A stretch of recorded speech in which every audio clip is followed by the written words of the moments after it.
हाँ प्रणाम सब गोटे के। हमार नाम जगदानंद झा मनु और हम एक गजल कह रहे छे। मनुखक एही दुनिया में कोनो मोल नहीं रहल, मनुखक एही दुनिया में कोनो मोल नहीं रहल, हमरा लेल ककरो लगे दूटा बोल नहीं रहल।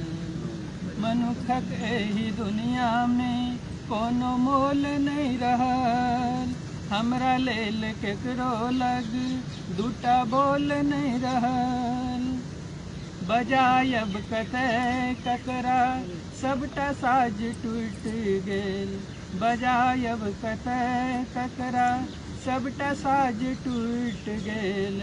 छल एकटा फूटल ओहो आब ढोल नहीं रहल, बजायब कते ककरा सबटा साज टूट गेल।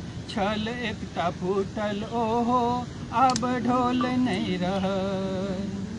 सब तर घुमैत अछि मनुखक भेष में हुरार, सब तर घुमैत अछि मनुखक भेष में हुरार। नुकाबै लेल ओकरा लग कोनो खोल नहीं रहल। सब तर घुमैत अछि मनुखक भेष में हुरार, नुकाबै लेल ओकरा लग कोनो खोल नहीं रहल। रातिक भोजन रातक भोजन ओरियान में मायक मोन अधीर, रातक भोजन ओरियान में मायक मोन अधीर।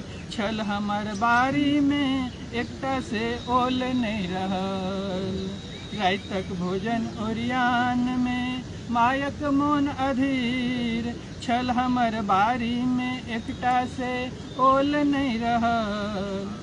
हंसैत आर मुस्कुराइत रहे, हंसैत आ मुस्कुराइत रहे जतऽ के सब लोग, हंसैत आ मुस्कुराइत रहे जतऽ के सब लोग। मिथिला के गाम में मनु आब पोटोल नहीं रहल, हंसत आ मुस्कुराइत रहे जतऽ के सब लोग। मिथिला के गाम में मनु आब ओटोल नहीं रहल। मनुखक एही दुनिया में कोनो मोल नहीं रहल, हमरा लेल ककरो लग दूटा बोल नहीं रहल। धन्यवाद। जय मिथिला, जय मिथिला। गजल से बुझा के ना।